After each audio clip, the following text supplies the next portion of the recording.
მოგესალმებით ძვირფასო ტელემაყურებლებო და რადიო მსმენელებო, დღეს ორშაბათია, 8:09 და პირდაპირ ეთერშია გადაცემა კრიტიკული აზრი. და ჩვენ ამ გადაცემის უცვლელი წამყვანები მე გიორგი ლომია და ბატონი გოჩა ჯოჯოა. და როგორც ტრადიციულად უკვე ასე ვთქვათ ტრადიციად დამკვიდრდა ორშაბათს ჩვენ გვერდდება ბატონი გიორგი ფოფხაძე. ხაზე ხარ ხო გიორგი ხედავ კი ახავარ მოგესალმებით ერთადერთი რაც იცვლება დღეს მარტო დღეს ეს არის ის რომ გადაცემა არ იქნება ორნაწილიანი და იქნება ერთნაწილიანი ნუ აქ სხვადასხვა მიზეზების გამო ასე მოხდა მაგრამ მომდევნო ორშაბათი და სხვა გადაცემები ბუნებრივი ორნაწილიანი იქნება ამიტომ მე გთავაზობთ ბატონებო ბატონო გიორგი ბატონო გოჩა დღეს ჩვენ კი ვაკეთებთ ანალიტიკას, ანუ ვაანალიზებთ არსებულ მდგომარეობას, მაგრამ მოკლედ ჩვენ გავაკეთოთ მოკლე ანალიზი და უფრო მეტი საშუალება მივცეთ მაყურებელს, რომ დარეკონ და გამოთქვან თავიანთი აზრები არსებულ მდგომარეობასთან, ან შეიძლება ზოგიერთს აქვს რაღაც სათქმელი, რაც შეიძლება არ ეხებოდეს პოლიტიკას, მაგრამ ნუ სტკივა ადამიანს ეს პრობლემა და უნდა რომ გააჟღეროს. მეთანხმებით, კი ბატონო, პრობლემა არ იქნება. მიულოცოთ ერთმანეთს. კი, ერთმანეთს და სრულიად საქართველოს ხარებას ვილოცავთ. ღმერთმა მრავალ ხარებას დაგვასწროს და იქნება მართლა იმედი ჩაისახოს სხვა რა გზა რჩება. ტექნიკურ ჯგუფს კი ვთხოვ რომ ტელეფონის ნომერი გამოიტანონ ეკრანებზე კი ბატონო და მაყურებელს კი მიეცემა საშუალება რომ დაგვირეკოს პირდაპირ ეთერში. სანამ მაყურებელი დარეკავს და მივცემთ საშუალებას რომ ისაუბროს, მე მინდა შევეხო ისეთ საგარეო ფაქტს ბატონო გოჩა თქვენს და გიორგიც საქმის ხურში იქნებით. შვედეთის დეპუტატმა კიდევ ერთხელ გააკეთა ევროსაბჭოზე გააკეთა განცხადება და განცხადებაში ერთადერთ გამოსავლად ის ასახელებს ასევე ხელახლა არჩევნების ჩატარებას. ნუ მას ჰქონდა დიდი მონოლოგი, ასე ვთქვათ, დიდი სპიჩი, სადაც ის ამბობს, რომ უარესდება, ყოველდღე უარესდება მდგომარეობა საქართველოში. ეს არ არის ახლა ახალი ჩვენთვის, რომ ევროსაბჭოზე დეპუტატები გამოდიან, ევროპარლამენტში გამოდიან, ეგ ყველაფერი გასაგებია. მე ახლა მინდა სხვა რაღაცა გკითხოთ, თქვენი აზრი მაინტერესებს, სანამ მაყურებელი დარეკავს. ზოგიერთი ამბობს, რომ ეს არის ოპოზიციის მიერ დამუშავებული დეპუტატები, რომელსაც ფულსაც უხდიან, ხელფასზე არიან და ასე შემდეგ. თქვენი აზრი მაინტერესებს და მე ეგრევე ვსვავ კითხვას, კი, მაგრამ რატომ არ შეიძლება რომ ხელისუფლებამაც მოძებნოს ასეთი დეპუტატები, რომელსაც ფულს გადაუხდის, თუ კი ასე ადვილად ხდება ფულის გადახდა, რატომ არ შეიძლება რომ იგივე მოხდეს თქვა ხელისუფლების მხრიდან. დაიწყოს გიორგი სტუმარს. მე ამასობაში დუქსნაპოლით მას გიორგის ეგარა აქვს. ჩვენზე კარგ მდგომარეობაში იმითი არის რომ ევროპაშია, მაგრამ არა აქვს დუქსნაპოლი და ასე რომ. ხო, არიც გემო დუქსნაპოლის. კარგი, ვიხუმრეთ, კარგი. აბა თქვი გიორგი. კი ბატონო, არ ახალია ის რაც დღეს მოხდა ევროსაბჭოზე და განსხვავებით ევროპარლამენტისაგან ევროსაბჭოს სხვა შორის ევროკავშირი არის რეგიონალური გაერთიანება და ევროსაბჭო უფრო მაღლამდგომი ორგანოა, ესე იგი, ესე ვთქვათ, ვიდრე ევროპარლამენტი და ევროკომისია, ნუ ესე ქაღალდზე ყოველ შემთხვევაში ესე არის, ხო? ხო, პლატფორმა უფრო დიდია, ხო, გიორგი, ამ შემთხვევაში მეტი ქვეყანა შედის, კი. კი ბატონო, უფრო მეტია და თან ესე ადგილიც არ არის, ვინმე იპოვო იქ ისე რომ ლობირება გაგიწიოს გინდა თუ არ გინდა, ხო? რა თქმა უნდა, ეს გამოსვლები არ ახალია, ძალიან ცუდ მდგომარეობაში არიან ისინი, რა ქვია, საქართველოს დელეგაცია ჩავარდილი ევროსაბჭოს საპარლამენტო ასამბლეაზე და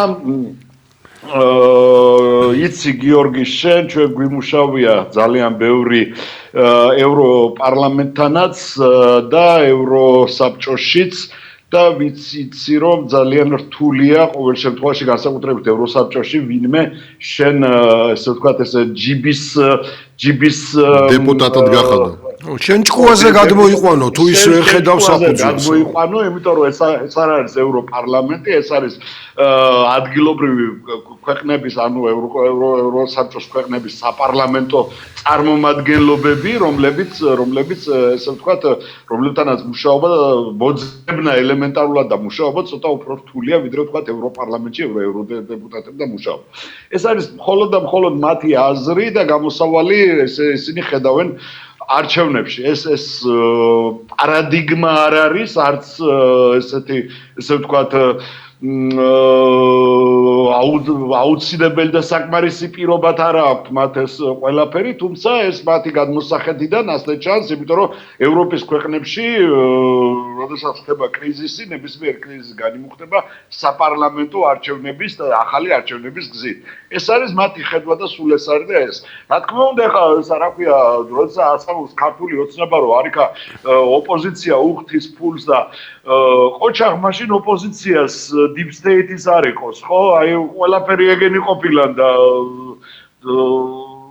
შენს გააკეთე იგივე და შენს ვინმემ დაგიშალა ფული არა გააქვს თუ რა ხდება ვერ გავიგე.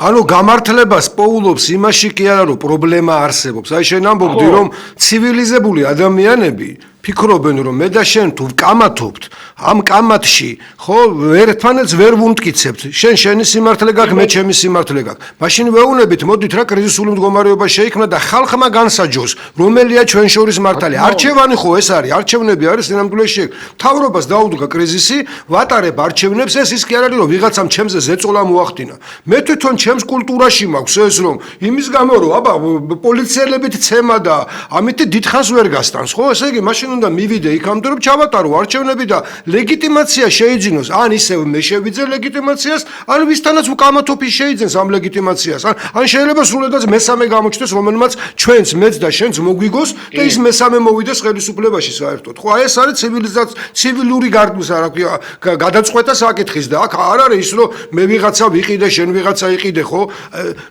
ეს მომენტია რატომღაც ჩვენ ცივილურები არ ჩანვართ ამ ფონზე ჩვენ უფრო ველურებს მსგავსებით რომლებსაც თურმე ვიღაცას ვებძვით ვიღაცა გვებძვის თორე ისე სინამდვილეში რას ლაპარაკობ ხალხი გადარეულია და აღტოვანებულია ჩემი იმითი თურმე რა ქვია ძალაუფლებაში ყოფნით და ბედნიერებისგან აღარ იციან რა ქნან აი ესეთ დამოკიდებულებას ტოვებს თითქოს ხელისუფლება პოზიციონირებს როგორც გამარჯვებული პოლიტიკური ძალა ხომ ასეა კი ანუ ხელისუფლება ამბობს რომ მე არჩევნებზე გავიმარჯვე და მეორედ გამარჯვება მე არ მჭირდება. ანუ მე უკვე ხალხმა ერთხელ თქვა თავისი სათქმელი და მეორედ მე უკვე აღარ მჭირდება რომ ისევ ჩავატარო არჩევნები, ისევ თქვა დავხარჯო რაღაც ფული, რესურსი და ასე შემდეგ. მაგრამ ბოდიში, ასეთი მდგომარეობა ხო არ იქმნება ყოველ არჩევნების შემდეგ, ხო? ყველა არჩევნების შემდეგ კი იყო რაღაც პატარა დაძაბები, მაგრამ ის ცხრებოდა. ეხლა ისმის კითხვა ცივილურ ქვეყანაში, აი თუნდაც საფრანგეთი იყოს, ბელგია არ აქვს მნიშვნელობა, ნუ სხვა დასავლური ცივილური ქვეყნები, ხო? თუ კი მანდ ჩატარდა არჩევნები და ხალხმა რაღაც ნაწილმა, ხალხის ნაწილმა ჩათვალა რომ არჩევნები გაყალბდა. გამოვიდა ხალხი გარეთ. დაიწყო აქციები, ხო, ანუ მუდმივი აქციები, უკვე 120 დღეა, ხო, აქციების.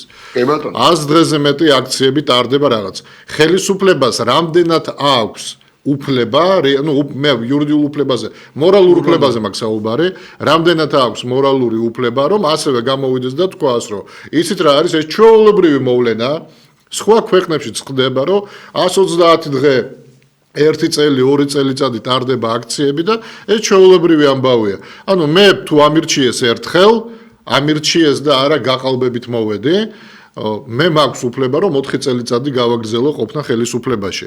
აი, რამდენად სხვანაირად მოიქცეოდა მაგალითად იგივე საფრანგეთის ხელისუფლება, იგივე თქვა ბელგიის, ან თუ ყოფილა პრეცედენტები, თუ თუ იცით კი. იქნება კი დაასახელოთ. ბატონო, გიპასუხებ გიორგი, ყველაზე ნათელი მაგალითია საფრანგეთი აგერ ევროპარლამენტის არჩევნების მეორე იმავე საღამოს ემანუელ მაკრონმა გამოაცხადა ესა რა ქვია ახალი საპარლამენტო არჩევნების ჩატარება.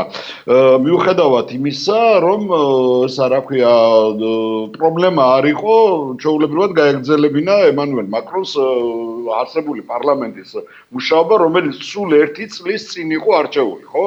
მაგრამ მან რატომ ჩაატარა? იმიტომ, რომ ფაქტურად მისმა პარტიამ წააგო საპარლამენტო არჩევნები. იყო პრეცედენტი, იყო.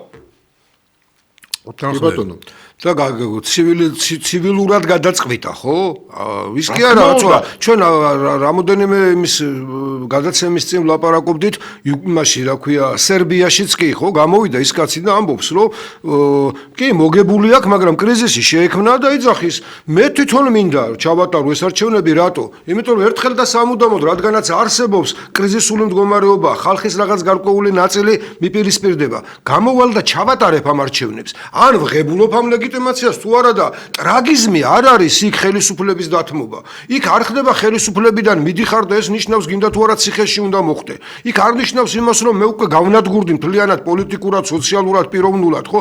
ჩამოყალიბებული ნორმალური ურთიერთობები აქვს და მე ერთსაც ვიტყოდი, სხვათა შორის ერთი ჩვენთვის რაც უფრო მნიშვნელოვანია და არ ვიცი თქვენ როგორ მეთანხმებით. დღესდღეობით დგება სიტუაცია, ხო? რატო არის რომ ვიხილავთ ხოლმე საგარეო იმით რას როგორ მოქმედებს მე ის ჩვენზე, ჩვენს ქვეყანაზე როგორ მოქმედებს ის ურთიერთობები, რაც თქვათ ამ ქვეყნებს შორის არის.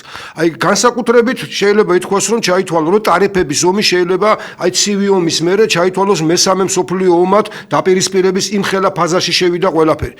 ასეთ სიტუაციაში როდესაც ქვეყნები ცდილობენ იმას, რომ ნებისმიერი ქვეყანა თან სხვა საინტერესო რამე ხდება, იმის მიუხედავად, რაც მსხვილია, პატარა, დიდია, დიდი ეკონომიკა, ყველა ცდილობს ერთმანეთთან ურთიერთობები თავიდან გადაიხედება და თავიდან მიდის გადახედვა. რაც ჩანს, აგერ იმაში ნატოს წევრ ქვეყნებში შიგნით როგორი სიტუაცია, რაც ჩანს დანარჩენ თქვათ მთელ მსოფლიოში, ანუ ყველას როგორც პარტნიორი, ასევე კონკურენტი ხდება. და ასეთ სიტუაციაში შენ ერთ მხარეს ვებერთელ ამ მხარეს რომელსაც შენზე ეკონომიკურად გინდა, კულტურულად გინდა, რამხელა გავლენა აქვს, მასთან პირდაპირ წინააღმდეგობაში მტრად აცხადებ ერთ ნაწილს და ამბობ რომ მტერია. მეორე, მასთან დაპირისპირებული ვინც იყო, იმ ნაწილთან საერთოდ გარკვეული არ აქვს ურთიერთობა და პრორუსობას იმიტომ კი არ გაბრალებენ, რომ რუსეთის იმაში, რა ქვია, ხელისუფლებასთან დიპლომატიური ურთიერთობა გააქვს, რაღაცა წინ გადადგი რაღაც ნაბიჯები. არა, იმიტომ რომ მართლობის ფორმით საბჭოური აზროვნება გაქვს, რომელიც სამართალმემკვიდრეობა რუსეთმა მიიღო თავის აზროვნებაში. ამიტომ გეძახიან პრორუსს, ამიტომ გეუნებიან რომ შენ რუსულ ასლს ატარებ. იმათანაც კი გარკვეული არ აქვს. და აღარ გელაპარაკებით იმაზე, რომ ჩინეთთან რა გარკვეული გვაქვს, აზიასთან გარკვეული გვაქვს ურთიერთობა, მით უმეტეს იმ ფონზე, როდესაც იმაში, რა ქვია, თურქეთსა და ირანს შორის ხვალზე დაიძაბება ურთიერთობა, როდესაც ისრაელსა და ირანს შორის დაძაბული ურთიერთობა და შტატები უპირებს სამხედრო დარტყმა განახორციელოს. ასეთ სიტუაციაში შენ ერთ მხარეს მტერს ეძახი საერთოდ. და ამბობ რომ აგენტები ყავს მის ის ოპოზიციას მიიჩნევ რომ იმისი აგენტებია. ასეთ სიტუაციაში შენ ეძებდე პარტნიორებს, მეზობლებს და ცდილობდე რომ მაქსიმალურად ყველასთან კონდეს ურთიერთობა. ჩვენ გახსოვს რას ვეუბნებოდით სააკაშვილის ხელისუფლებას. ბიჭო ამ რუს მტრად ნუ იმაშვები, ნუ გადაიკიდებ. იმიტომ რომ შენი მეზობელია. მიუხედავად იმისა რომ ოკუპირებული აქვს ტერიტორია, სადოთ და გამოვიყენოთ. ევროპელიც იმისთვის გამოვიყენოთ და ამერიკელიც რომ რუსთან სალაპარაკოთ, კარგი კარტები დავსდეთ სალაპარაკო. ჩვენ ახლა რა ვშვებით? ერთ მხარეს საერთოდ დავჭერით და ამას მიამატე რომ ამერიკის შეერთებულ შტატებთან თითქოს რაღაცა ძაფებს რომ აბავდნენ და რაღაცა სულ წარმოდგენები შეექმნეს რომ ტრამპი კონსერვატორიაო და რადგან კონსერვატორია დიქტატურასაც აიტანსო ხო ახლა ასეთ იმაზე რომ მიყვა რაღაც სიგიჟეებს როცა იტყვი ხო და მოგცეს უკვე პასუხი ამ სიტუაციაში მოვიდა რუბიო და გადაუსხა ცივიწყალი ყველა აბა რა იქნებოდა სხვანაირად ხო ვერც ახლა ვიღაცებს გონია რომ ჩვენ ამას რაღაცა ჩვენი წინასწარი იმითი არც ვანგავართ და არც ისა რა ქვია მათუსელა და არა ლოგიკურად ხედავ ტრაექტორია როგორ მიდის. ასეთ სიტუაციაში ჩვენ როცა საქართველოს ხელისუფლებაზეა ლაპარაკი, შენ გინდა გადააყოლო ძალაუფლების არ დაკარგვას ხვალინდელი დღე. აი ამ მდგომარეობაში ხო ხალხი საწყალი რომელიც ეხლა ხდება შუაფენის ისა რა ქვია თითქმის განადგურება და კიდევ უფრო მეტად გაღარიბდება ნაწილი და კიდევ უფრო გამდიდრდება მეორე ნაწილი. ასეთ სიტუაციაში შენ ხალხს პატივს არ სცემდე და მტერს ეძახდე იმ ნაწილს რომელთანაც ეკონომიკური ურთიერთობა გჭირდება და თანაც გაურკვევლობაში შეკავდეს ქვეყანა. ნუ ახლა მაშინ უპასუხისგებლო ხელისუფლება ხარ მინიმუმ უპასუხისგებლო. ბატონო გოჩა გავიგეთ ჩვენ გავაგრძელებთ კიდე ამ თემას დიდად ჩვენ გვაქვს პრობლემა სხვა რამის ჩვენ ლიბერალებს ვეძახით LGBT-ს მომხრეებს, ანუ ჩვენთვის ლიბერალი LGBT არის და კონსერვატორი ამათვის არის დიქტატორი. და ეს არის უბედურება, არც კონსერვატორი არის დიქტატორი და არც ლიბერალი არის LGBT. ანუ აი ეს არეულობა ცნებების არეულობამ ხო შექმნა ეს პრობლემები. ზარი ეთერ შემოუშვით. საღამოშვიდობის. პატიციო საზოგადოება. ეხლა როგორი რაღაც ისე გიწმეთ ყურადღებით. პირველში გილოცავთ ყველას. ამ პინვალებსაც აუს ხარებას და თქვენცაც რატომღაც არავინ აი კითხვას ისეთი მეკრებოდა. რატომღაც არავინ არ ახსენებს 400 წლის თავია იმუნიტეტის ბრძოლისა რომელიც საქართველოს მეურვედ გადაარჩა. მარტყოფის ბრძოლა. კი ბატონო. არა, რატომ ბრძოლა? თუ არა, კითხვა მქონდა ისა. აი ანუ თქვენი არ გეცინოთ, მაგრამ იმის ირანისგან უნდა მოეღო ეგრეთ წოდებული გაზრაშენია, ხმით ვიტყვი რა ვიჯაროთ მომიწვით თუ პატივცემულ ხარაზებს, ანუ ხარებას უწევთ ხატრიჭა, სახელები როგორც იტყვიან. ეს არის ეს. მე არ მესმის გესმის? ხო ცოტა აბა ვერ დავიჭირეთ რა. იქნება გაიმეოროთ. მაყურებელი გაიჩიშა. ირანის ინტერესებს ხომ არ ატარებთ. ხო რაღაც დაახლოებით ესეთი ვარიანტი. ირანის არა, არ მგონია ეს თავის არავის ინტერესების გამტარებელი ეს ხელისუფლება არ არის ხალხო. ატარებს თავის ინტერესებს, მხოლოდ და მხოლოდ თავის. ნებისმიერ ირანთან თუ დაჭირდება და სხვა ყველა თუ ეთქვის რომ შენ უნდა წახვიდე ხელისუფლებიდან, გახდება პროირანელი. თუ თურქეთი ეთქვის, რომელიც ირანის მოწინააღმდეგე, გახდება პროთურქი. რა მნიშვნელობა აქვს მისთვის? თუმცა უნდა აღვნიშნოთ, რომ ირანიდან ძალიან ბევრი საქონელი შემოვიდა ახლა საქართველოში. ის რაც მანამდე არ შემოდიოდა, ეს იმას ნიშნავს, რომ რაღაც ურთიერთობა უფრო გაღრმავდა. ეს არ არის პოლიტიკური, ეს ეკონომიკური ურთიერთობა. კი, ძალიან ბევრი ამბობს ამას, რომ ირანთან გაღრმავა. თუმცა ირანთან მიშა სააკაშვილი, ანუ ნაცების დროსაც ჩვენ გვქონდა ძალიან კარგი ურთიერთობა და ამაზე ამერიკელებს არასოდეს არ ქონიათ ესეთი თქვა ამრეზით ყურება ხო არ მოეწონათ, მაგრამ მოითმინეს ყოველ შემთხვევაში. არა, ბოდიშით მეგობრებო, შეგახსენებთ რომ 2009 იყო თუ 2010 იყო ამერიკიდან ფაქტიურად მარტო თითისქნება კი არ იყო, არამედ პირდაპირ მითითება იყო და ჩვენ შევწყვიტეთ ბითუმის და ნავთობის შემოტანა ირანიდან. იმიტომ რომ ბითუმი და ნავთობი ესე ვთქვათ საერთაშორისო ბაზე იყო რა. სანქციების ქვეშ. ანუ იმის თქმა მინდა რომ სააკაშვილი ისე კი არ იქცეოდა ვთქვათ საქართველოს ინტერესი რა იყო. იმისთვის საქართველოს ინტერესი პირველ რიგში იყო საქართველოს საგარეო პოლიტიკური ინტერესი. პირველ რიგში ანუ ურთიერთობის შენარჩუნება და მერე ეკონომიკური ინტერესი უკვე. თუმცა მოახერხა საინტერესო რა იყო, იცი, მოახერხა ის რომ საბოლოო ჯამში აი გიორგი რასაც ასე თუ ისე დაარეგულირა ამერიკელებთან და თქვენ გახსოვთ უვიზო მიმოსვლა იყო ჩვენთან და ერთ-ერთი მთავარი რაც იყო რომ მან დააყენა საკითხი ესე რომ ჩემს ქვეყანაში შემოვა ტურისტი მეტი იმიტომ რომ ვიღაცა ცხოვრობს ამერიკაში და ესენი ვერ ჩადიან და ვერ ნახულობენ იმიტომ რომ ურთიერთობა ამერიკასა და ირანს შორის დაძაბული იყო და ამ ნათესავებს საშუალება მიეცემა ჩემს ქვეყანაში შეხვდნენ ერთმანეთს. ეხლა ცალკე საკამათო თემაა. ეს კარგი იყო თუ ცუდი? ხო და ამით გაივსო მერე საქართველო ირანელებმა თუმცა არ ვიცი ეკონომიკურად შეიძლება მე ესე ვუყურებ რომ აქვს თავისი უარყოფითი თავის დადებითი მომენტით დადებითი ხედავ იმას რომ ქვეყანას რომელსაც მაგალითად საფრანგეთში სადაც გიორგი ცხოვრობს პარიზი არ არის ფრანგული ქალაქი პარიზი არის ქალაქი სადაც ყველა ერის ყველა მისი რელიგიის ყველანაირი ადამიანები არიან ასე ვთქვათ იქ შემოსული ეს შენი სიმდიდრეა გააჩნია თბილისი ყოველთვის ესე იყო თბილისი ახლო აღმოსავლეთში იყო აქ აისორია არაბი ქურთი ნებისმიერი ადამიანები ირანელი ყველა სამი ერი და ეროვნება ცხოვრობდა თბილისში 123 კი ბატონო, ეხლა ტექნიკურმა ჯგუფმა გაგვიშიფრა წინა მაყურებლის ზარი, ფაქტურად ჩვენ ხო არ გვესმოდა, მაგრამ მათ ხო აქვთ შესაძლებლობა. ის ამბობდა, რომ რატომ არ ახსენებთო მარტყოფის ბრძოლას, ირანის ინტერესებს ხომ არ იცავთ, რა იგე და ეხლა ჩვენ შეიძლება რომელიმე ტელევიზიას ეგ კითხო, მაგრამ ობიექტივს და იქ სადაც არის თარხან მოურავი გიორგი სააკაძეს პირდაპირ შთამომავალი ამის კითხვა რომ ირანის ინტერესებს ხომ არ იცავთ, ეგ ნამდვილად არა და მარტყოფის ბრძოლა ნამდვილად უნდა გავიხსენოთ. ეს იყო ბრძოლა, რომელმაც ფაქტიურად საქართველოს გადაარჩინა მაშინ და გადაარჩინა ვინ? გიორგი სააკაძის ხელმძღვანელობით, ხო? ანუ ჩვენ ფაქტიურად ეს ყოველთვის უნდა გვახსოვდეს მიუხედავად იმისა, რომ დღეს ბევრი ამბობს, რომ არა რა გიორგი სააკაძე ის მოღალატეა ის, მაგრამ ეს ამას ამბობს ხალხი, ვისაც ისტორია წაკითხული არ აქვს და სამწუხაროდ არ აქვს, უბრალოდ სადღაც ტელევიზორში რაღაც მოისმინა და უკვე იმეორებს. ჩაიხედე, კაი, წიგნი არ გინდა, უფრო ღრმად ინტერნეტში ახლა ყველა მასალა დევს. ჩაიხედე იმ მასალაში, ნახე, როგორ ტრაგიკულად დაიღუპა გიორგი სააკაძე და მისი შვილი ორივე და სიძეებიც. ეგ ერთი და მერე რისთვის დაიღუპა?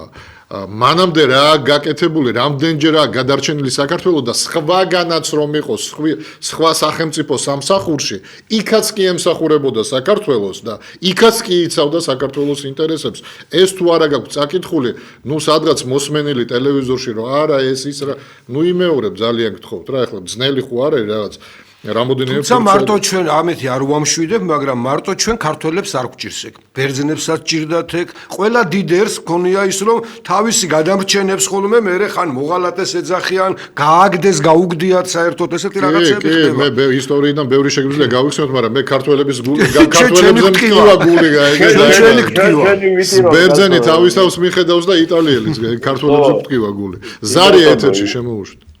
ჰალო. დიახ, გისმენთ. ორი შეგიძლიათ თქვენც ასევე. აი ეს ორი შეგიძლია ენესოი. ერთმა ბრძოლა კაცს ფასი ქრა. არჩევნები არა თავარია. ვინთulis. თავარი არის ხმების დაკლა. სტალინმა თქვა ეგ. ხო საინო მადლობთ. და მეორე ჯამალ დიასო თუმართან შეგაიგაცო.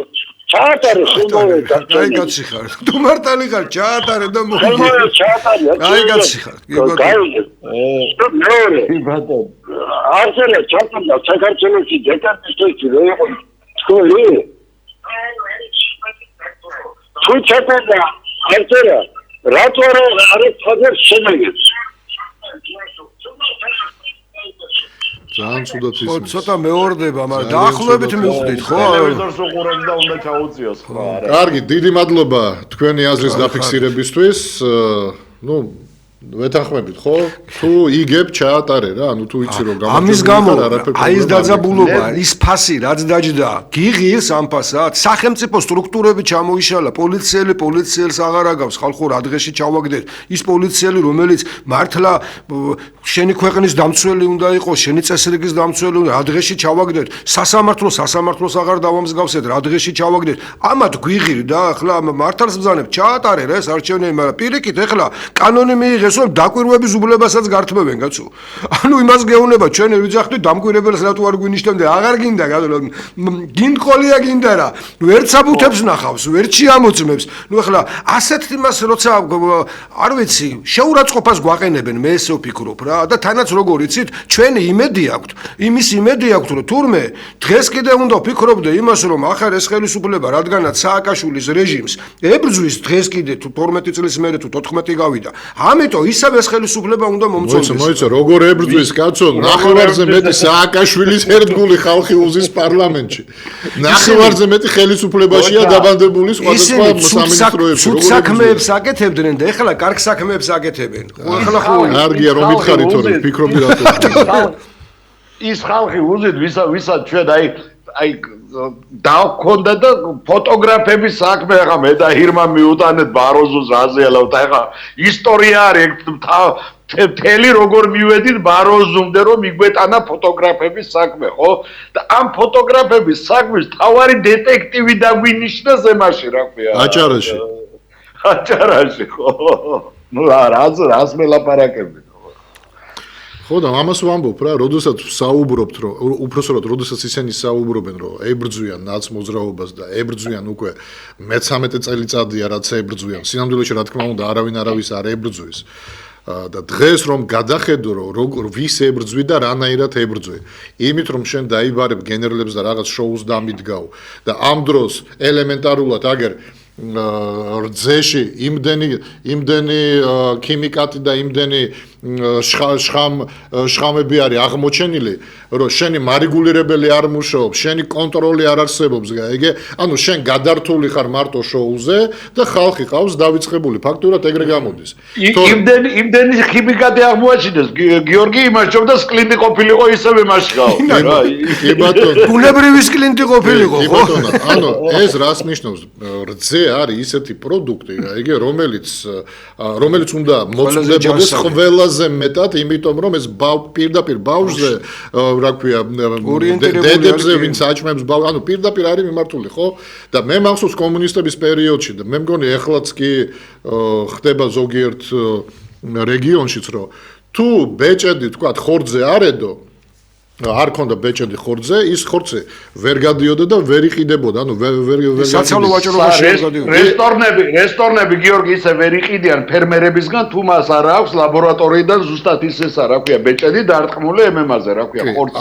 ანალოგიურად რძე რო გამოდის ქარხნიდან ან რძის პროდუქცია, შენ მე დღეს რო შემიმოწმებ და ორი თვე არ მიმოწმებ, ეს ხო იმას არ ნიშნავს, რომ რადგან დღეს კარგი მაქვს, თქვა, ეს მექნება ზეგაც მაზეგ და მაზეგის ზეგ. ხო? ანუ შენ ყოველდღე პროდუქცია გადის თუ არა, შენ უნდა ამოწმებდე. ეს არის კონტროლი, ხო, სანიტარული კონტროლი. მაგრამ შენ ამას არ აკეთებ და არ აკეთებ კიდე ბევრ ამას, რაც ამოტივტივდება, რატო სახელმწიფო იშლება. ჩამოიშალა თვითონ სახელმწიფო სტრუქტურები. დღეს დაკავებულები არიან რითი? ძალაუფლების შენარჩუნებით, თავიანთი თბილი ადგილების შენარჩუნებით, კარგი ხელფასები და კარგი ბიზნესები. დანარჩენი როგორ უნდა მუშაობდეს რეალურად სახელმწიფო, კაციშვილმა იქ არ იცის. არც ერთი არ არის ამ სტრუქტურის წარმომადგენელი. უბრალოდ დაინიშნა, შენ თუ გნიშნავენ, თქვათ, მინისტრად, ეს იმას არ ნიშნავს, რომ შენ მართლა მინისტრის დონეზე ხარ. ეს იმას ნიშნავს, რომ ბიძინა ივანიშვილმა გადაწყვიტა, რომ ეს ადამიანი ამ თანამდებობაზე მე უფრო მაწყობს. თორე მინისტრის კვალიფიკაციის მქონე ადამიანი ძალიან ცოტა კი მოიძებნა, მაგრამ ძალიან ცოტა და იმას ვერ დანიშნავ, რატო ვერ დანიშნავ? იმიტომ ვერ დანიშნავ, რომ ის პირდაპირ ბრძანებას კი არ შეასრულებს. ის იტყვის, რომ არა, აქ არ შეიძლება კომპეტენციის ფარგლებში ცოდნეა, ეგე და ამ ცოდნას გვერდს არ აუვლის და იმას სჭირდება მორჩილი, კი არა მცოდნე, არამედ მორჩილი ხალხი. ზარია ეთერში. ალო. დიახ, გესმით ჩემი? დიახ, ისმის ისაუბრეთ. საღამშვიდობისა. საღამშვიდობის. მე გერეკავთ გალიდან. აი ხარეთ გალიდან რეკავ. გისმენთ, სასიამოვნოა ისაუბრეთ. მე გიყურებ ტელევიზორში, მაგრამ თქვენ ლაპარაკობთ ამ მომენტში. არა, ტელევიზორში ჩვენ რომ საუბრობთ, იმას ნუ მიაქცევთ ყურადღებას. თქვენ ტელეფონით მესაუბრეთ და მე რეგავა თქვენი ხმა ტელევიზორში. პირველ რიგში გილოცავთ ხევანდელ დღეს ყველა. თქვენს ასევე. ბატონო გიორგი, მე მაქვს თქვენთან ორი შეკითხვა. დიახ. თუ შეიძლება. რა თქმა უნდა. პირველი, აი თქვენი პროგნოზით რუსეთ-უკრაინის ომში ის ტერიტორიები, რომლებიც აქვს დღეისდღეობით რუსეთს დაკავებული, დარჩება თუ არა მათ შემადგენლობაში თქვენი პროგნოზით და მეორე საკითხი ისაა, რომ მე გალში მცხოვრობდა, რომ გადავდივარ საქართველოს კონტროლირებად ტერიტორიაზე, იცით რისი თქვა მინდა, საქართველოს მთავრობა ხოცობს აფხაზეთი დაბრუნდეს საქართველოს შემადგენლობაში და ალო დიახ, ისაუბრეთ.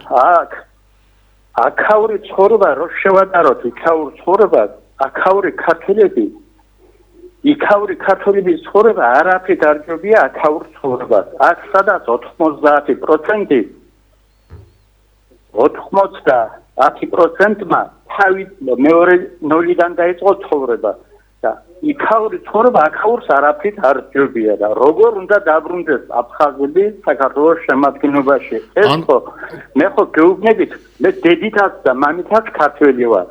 საერთოდ რა არ იყოს არავისთვის, იმიტომ გეუბნებით და ცხოვრება აქაური ქართველების იქაურზე უარესი არაფრით არ არის. და როგორ დაბრუნდება?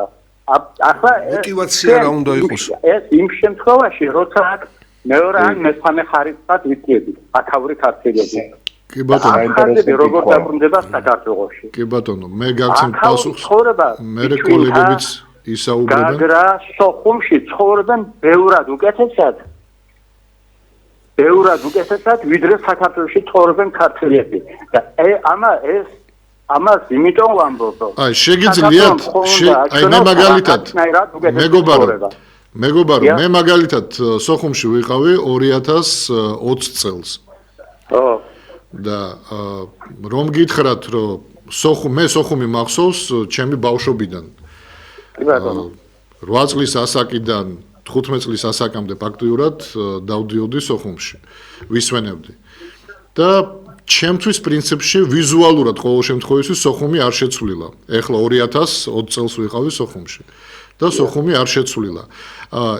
იქნება უფრო მეტად დააკონკრეტოთ, სანამ პასუხს გაგცემდეთ, ხო?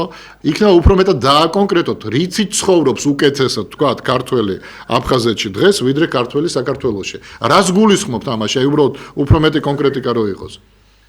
მე რიგით მოსახლეობაზე ვამბობ, იქ ხო ბევრი გაჭირვებული არის.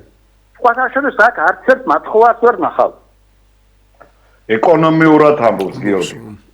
სორესო, აი мотивация რატომ უნდა შეუერთდეს საქართველოსო? ხო, დამანახეთ რა, მე რო აი ქართველი ვიძახი ამას და აფხაზი რო ვარ ხო, მით უმეტეს ხო უნდა დავინახო. ის мотивация რო საქართველოში რა უნდა მერჩივნოს, მაგრამ მე მგონი ეს არის აზრი კითხვის ხო თქვენ ეს საშუალება მაყურებელს ბოლომდე თქვას და მე ჩვენ უკვე გავცეთ პასუხი რომ მაყურებელი უკმაყოფილო არ დარჩეს. ნუ მოკლედ გაიგეთ ჩემი შინაარსით. კი ბატონო. კეთილი, დიდი მადლობა ზარისთვის. მოკითხვა გალელებს და ყველა ქართველს, ყველა სოხუმელს და ყველა ქართველს. რადგან მე მითხრა, ჯერ მე ჩემს მოსაზრებას გავაცნობ, მე თქვენს ჩაერთვებით კოლეგებო.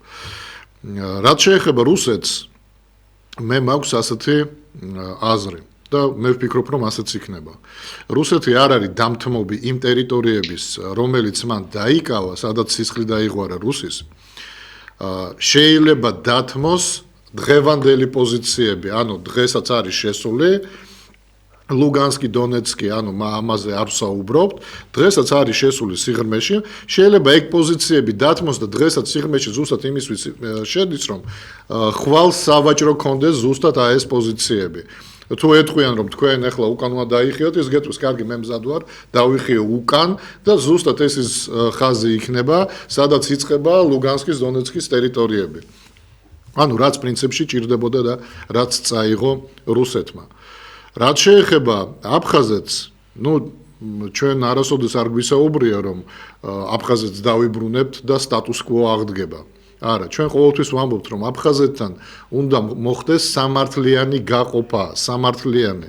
და ეს ძალიან ბევრ ნიუანსს მოიცავს და ამაზე ახლა ერთ გადაცემაში ვერც ვისაუბრებთ, მაგრამ რაც ახლა ბატონმა გოჩამ აღნიშნა, რომ мотивация ჭირდება აფხაზეთს და თქვენს ზუსტად ეგ კითხვა დასვით, რატომ დავბრუნდე მე თქვა და რატომ შეუერთდე, რატომ უნდა მინდოდეთ რომ შეუერთდე საქართველოს თუ მე აქ უკეთესად ვარ ვიდრე ქართველი საქართველოში, თუ ეს მართლაც ასეა, მაშინ ბუნებრივია, რომ ასეთი мотивацიის შექმნა არის ძალიან რთული.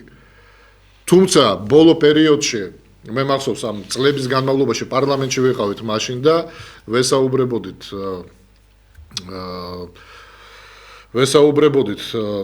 მთავრობის წევრებს, ვისაც პირდაპირ დავალებული ჰქონდათ აფხაზებთან ურთიერთობის დალაგება. და ისინი ამბობდნენ, რომ ჩვენ ახლა პასპორტებს უფასოდ ვაძლევთ, ანუ მათ ეკნებათ უფლება, რომ თქვა საქართველოსდან გაფრინდნენ ევროპაში. ჩვენ უფასოდ ვუმკურნალებთ, თუ მათ ჭირდებათ. და ეს ყველაფერი დღემდე გრძელდება, განათლება ეკნებათ უფასოდ და ამან გამოიღო რაღაც შედეგი, მაგრამ მინიმალური. მე შემიძლია ვთქვა, რომ ეს იყო მინიმალური შედეგი. ეს არ იყო მასობრივი მოთხოვნა. და რატო? სავარაუდოდ ზუსტადაც იმიტომ, რომ ცალკე თემა, თქვათ, რაღაც მინიმალური мотиваცია განათლების მკურნალობის და თუნდაც ევროპაში წასვლის და უფრო დიდი мотиваცია იმისა, რომ მე ეკონომიკურად ძლიერად უფრო აფხაზეთში ვარ, თქვათ, ვიდრე საქართველოში და რატო დავთმო ჩემი პოზიციები. თუმცა პირდაპირ ვამბობ, ეხლა ჩემთვის ცოტა ძნელი ამაზე საუბარი და რატო? როცა ადამიანი რეკავს და ამას ამბობს, ჩვენ კონკრეტულად ერთი ადამიანის ნათქვამზე მთელი პროგნოზი და ანალიზი ავაგოთ, ეგეც არასწორია. აი, იქიდან რომ რეკავდეს ბევრი და ამბობდეს, რომ არა ჩვენ უფრო მაგრად ვართ ვიდრე საქართველოში და უფრო კარგად ვართ. დღევანდელ საქართველოს არ გულისხმობ, მეგობრებო. დღევანდელ საქართველოს, სადაც კანონი არ კანონზე სასამართლო არ არის, არ გულისხმობ. მე გულისხმობ საქართველოს, სადაც არსებობს ხელისუფლება, რომელიც მაქსიმალურად იცავს კანონს. სადაც სასამართლო მუშაობს, პირველ რიგში სასამართლო უნდა მუშაობდეს. აი, ჩვენ საუბრობდით პოლიციელებზე და განა საფრანგეთში არ ხდება დარბევა, განა ბელგიაში არ ხდებოდა დარბევა და სადაც პოლიციელი ამეტებდაც ასევე, მაგრამ სასამართლოში ამ პოლიციელს ჯიდნენ. იმ მოქალაქემ იცოდა რომ სასამართლოში ის შედიოდა საჩივრით და ისჯებოდა ის ვინც იყო მტყვანი და არა ის ვინც იცავდა ხელისუფლებას. ეგრე არ არის გიორგი? ეგრეა, ეხლა რაზეა ლაპარაკი, პოლიციელები პირიქით ტირიან ხოლმე იმაში, რა ქვია, ამ დარბევების მერე ჩართვებში, რომ მათ არა აქვთ უფლება, იმიტომ რომ პოლიციელს არა აქვს უფლება პირველმა დაიწყოს დარბევა. სანამ ეს რა ქვია, თვითონ ეს მანიფესტაცია არ გამოდის კანონის ფარგლებიდან, მანამ პოლიცია დარბევას არ იწყებს, ხო? ის ყველა ვარიანტში პირველ იწყებენ ესენი, რა ქვია, მომიტინგები ზემატყებას და ხა საფრანგეთში და ბელგიაში რომ მასე მიტინგზე და მანიფესტაციაზე პოლიციასთან ჩხუბი ეროვნული სპორტი, ეს ახლა ახალი არ არის და იქ იმიტომ მიდის რომ პოლიციელს ეჩხუბოს. კი ბატონო, მაგრამ სასამართლო იღებს სამართლიან გადაწყვეტილებას. რა თქმა უნდა.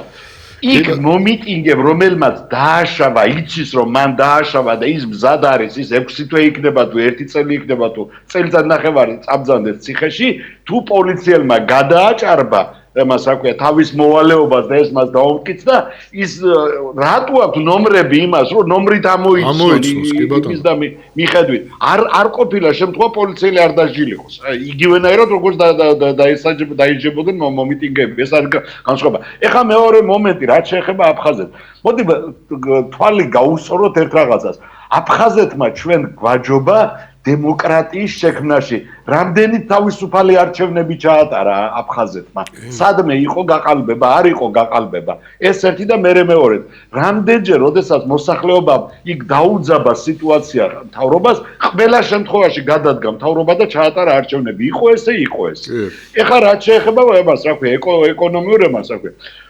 რა мотиваცია უნდა გაუჩნდეს? გოჩა, როდესაც აფხაზი და გალიდან გადმოდის და ხედავს საქართველოს ტელევიზია ჩვენს ნებისმიერი ქოცურის და ნაცურის აფხაზეთის ტერიტორიაზე ყავს ამას მაყურებელი უნდა არ უნდა ხო აგერ ჩვენ ყავს მაყურებელი და დიდი აუდიტორია ყავს აფხაზეთში მინდა გითხრა ხო ტელეკომპანია ობიექტი როდესაც ის ხედავს შენთან რა ხდება როდესაც ის ხდება შენი ფასთა პოლიტიკა როგორია როგორ ძვირდება ყველაფერი არანაირი мотиваცია ეკონომიური იმას არ უჩნდება რომ შენ არის წამოვიდეს და გამოვიდეს. ახლა რა თქმა უნდა ჩვენ აი ერთ საათიან გადაცემაში ამას ვერც განვიხილავთ და ვერც ჩავტევთ რა თქმა უნდა ამას მაგრამ უბედურება ის არის გიორგი შენ რომ მუშაობდი და პარლამენტარი იყავი გოჩა შენ რომ პარლამენტარი იყავი და მუშაობდი და აფხაზეთთან რაღაცა ბოლო 2 წელია 3 წელია რაიმე გვესმის ჩვენ რომ აფხაზეთთან ამ პარლამენტს რაიმე ურთიერთობა აქვს აფხაზეთთან ამ ხელისუფლებას რაიმე ურთიერთობა აქვს დაახლოების მიზნით ჟენევის ფორმატიც კი რაღაცა ისე ჩაკვდა აღარ ვიცით რა ხდება იქ რა ეს არის რეალობა პატრიოტთა ალიანსიდან ერთადერთი ქალბატონი ადამ მარშანია რომელიც თვითონ აფხაზია და აფხაზთა უზენაესი საბჭოს წევრია ასევე ის გამოდიოდა ზუსტად ამ პრეტენზიებით, მაშინაც გამოდიოდა ჩვენი ფრაქციის წევრებიც მხარს უჭერდით, რა თქმა უნდა, რომ ხალხნო აფხაზეთის საკითხი არც ერთხელ არ წამოწეულა არც ერთ პლენარულ სტომაზე. ვინმე აი მე წამოვწია და არავინ არ ამხვა, ვაყენებ საკითხსო არავინ არ ამხვაო. აი ერთადერთი ადამ არშანია იყო, ქალბატონი ადამ არშანია, ვინც ამ საკითხს მუდმივად წერდა ხელისუფლებას, ეგ არ უნდოდა და არც დღეს არ უნდა. ის ამას იყენებს ყოველთვის როგორც мотиваციას იმისა რომ ხარი დამიჭირეთ და მე დავალაგებ. არა მეგობარო შენ დაალაგე და მე დავფიქრდები მხარს დაგიჭერ თუ არა. ზარი ეთერში. ისაუბრეთ პირდაპირ ეთერში ბრძანდებით.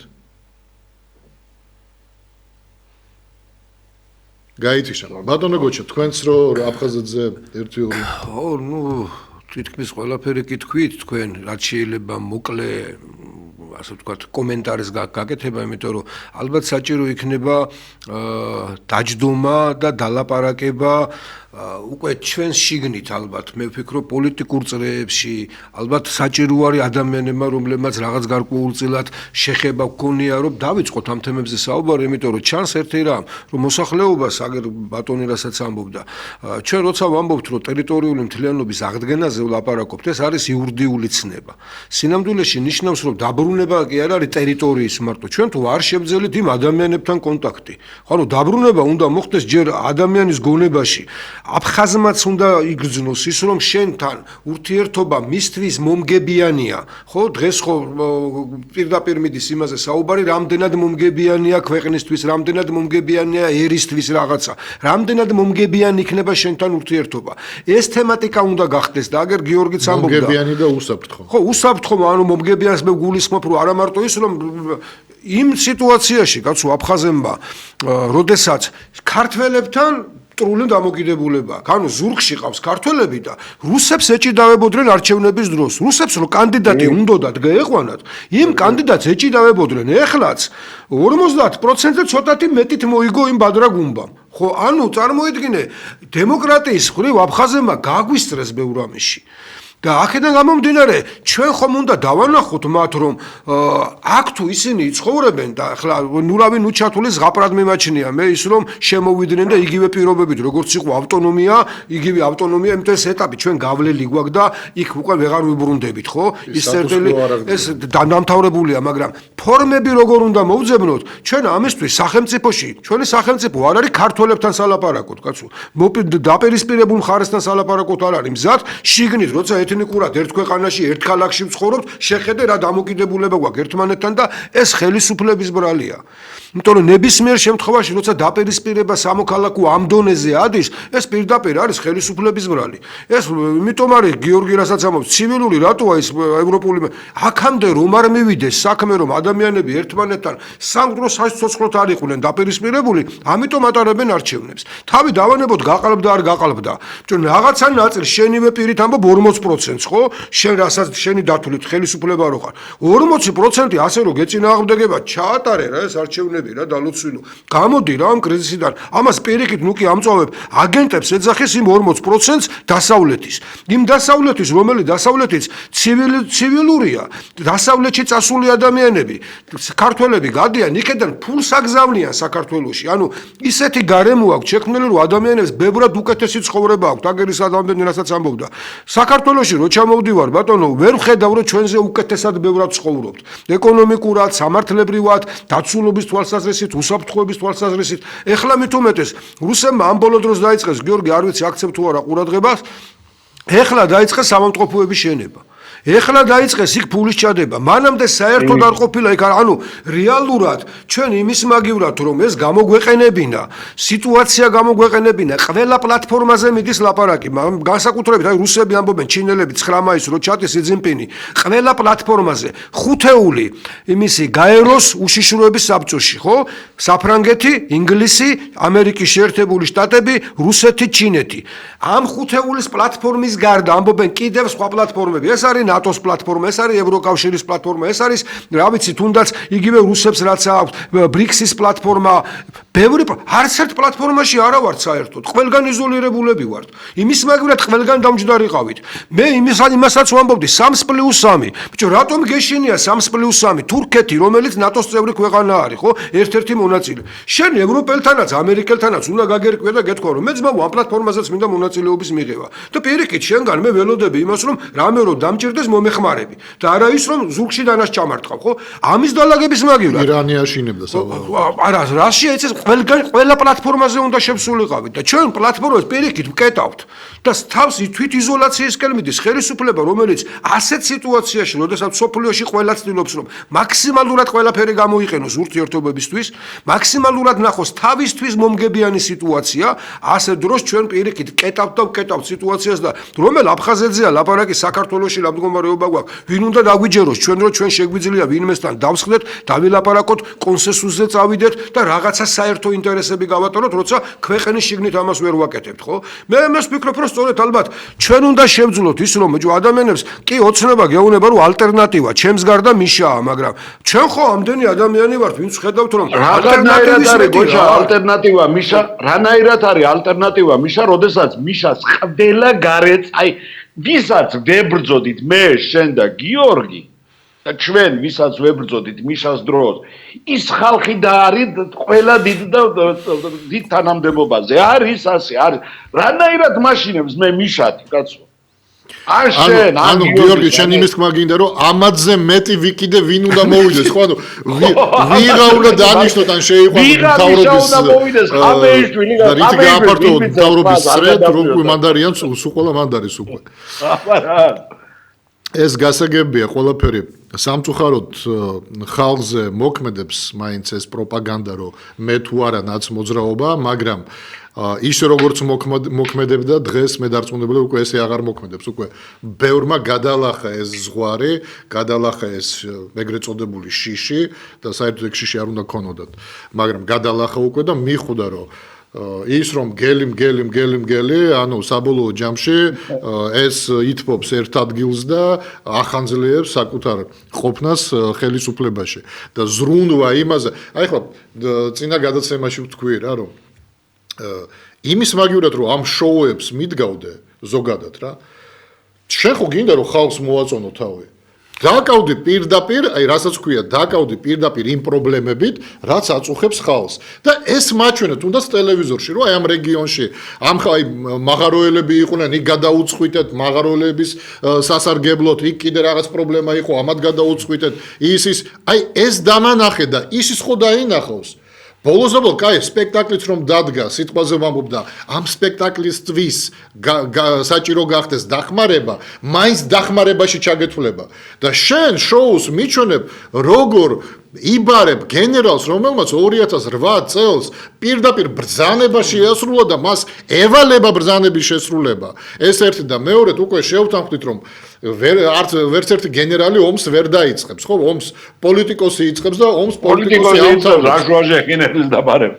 კი, ის ასრულებს. შენ რასაც ამბობ, პური და სანახაობა, რაც მუდმივად იყო და ჩვენ ამ პური და სანახაობას ვეძახდით ცივილიზებული ადამიანები, რომ არ არის კარგი ფორმა მართლობის, იმიტომ რომ ადვილად მართავ. ეხლავე გააგზავნე. ძველ რომში მაგალითად პურს აძლევდნენ და აჩვენებდნენ სანახაობას და ის მშიერი არ იყო და უყურებდა ან ყველაფერი ხუთიანზე იყო. გეთახმობა, მაგის ჩვენთან მარტო სანახაობაა, კაცო, პურიც არ არის. შენ რასაც ამბობდი, რომ პრობლემა გადაწყვიტოს, ნიშნავს პურიც უნდა მიცეს და პური არა ბატონო, პური მარტო ჩვენ და მარტო სანახაობას აძლევენ და მარტო სანახაობაც მშიერი ადამიანი მე აღარც სანახაობა აღარ უნდა, მე ის ადამიანი იწყებს ძალიან ცუდ მოქმედებას და ამ ფაზაში შევდივარ სინამდვილეში. გიორგი, მე არ ვიცი, აი მაკედანაც შენ ხო საქართველოსი ცხოვრობ ხო?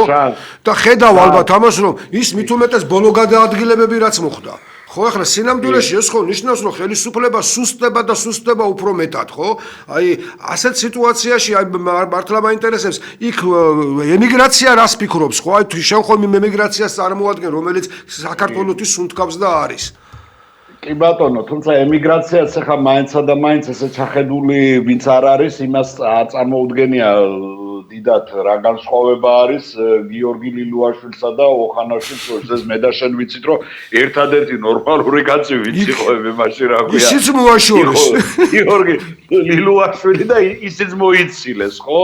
ხო და ხა არ მინდა ეხა ზედმეტად კიდე ეპიტეტებით შევამგო ეს ხელისუფლება, ისედაც ვიცით, რომ ეხა როგორ შეიძლება ოხანაშვილს აი მე რა ქვია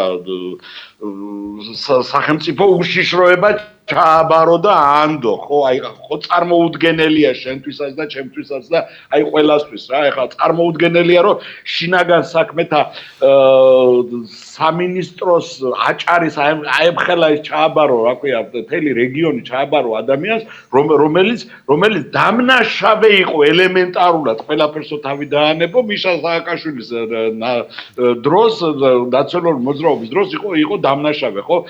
აბსოლუტურად, როცა ჩვენ ლაპარაკობთ, რომ ჩამოშლილია ეს სახელმწიფო სტრუქტურა და აღარ ფუნქციონირებს, რაზე გადავიდნენ, გოჩა?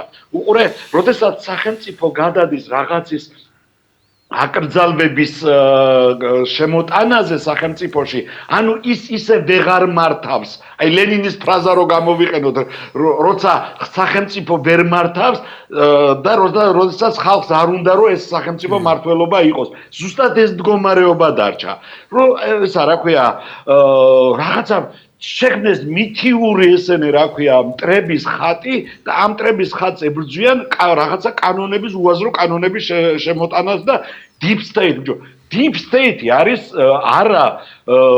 ანუ არალეგალური მართლობაა და შტილიდან მართლობა. ყველას deep state ბიძინა გამოდის კაცო ამას deep state ვინ არის მაგის ხო და აი ამ მოცემულობაში ვარ ჩვენ და ამიტომ არის სახელმწიფო ჩამოშლილი ხო? აი შენ და მე და გიორგიმ და ჩვენ აი ტელევიზიაში ჩვენი გადაცემის ერთი პატარა გადაცემისთვის რომ ვიღაცა ევროკავშირიდან ავიღოთ გრანტი და უთხრათ რომ იცი რა არის აი ანალიტიკური სივრცე გვინდა რომ ემას ტელევიზიას დაგვიხურავ. მივადექით უკვე მაგას. კი ბატონო. კარგით მეგობრებო. დიდი მადლობა გიორგი რომ მოახერხე დღეს დროზე ადრე ჩართვა, იმიტომ რომ ვიცი რომ შენთვის ძალიან რთულია ამ პერიოდში ჩართვა. მადლობა რომ მოახერხე ბატონო გოჩა. დავემშვიდობოთ ჩვენს მაყურებელს. ჩვენი გადაცემის დრო გამოიწურა. სამწუხაროდ დღეს მეორე ნაწილი არ გვექნება, როგორც თქვი უკვე. მე თქვენ შევხვდებით მომავალ ხუთშაბათს და ჩვენს უყოლა შევხვდებით მომავალ ორშაბათს. კარგად ბრძანდებოდეთ.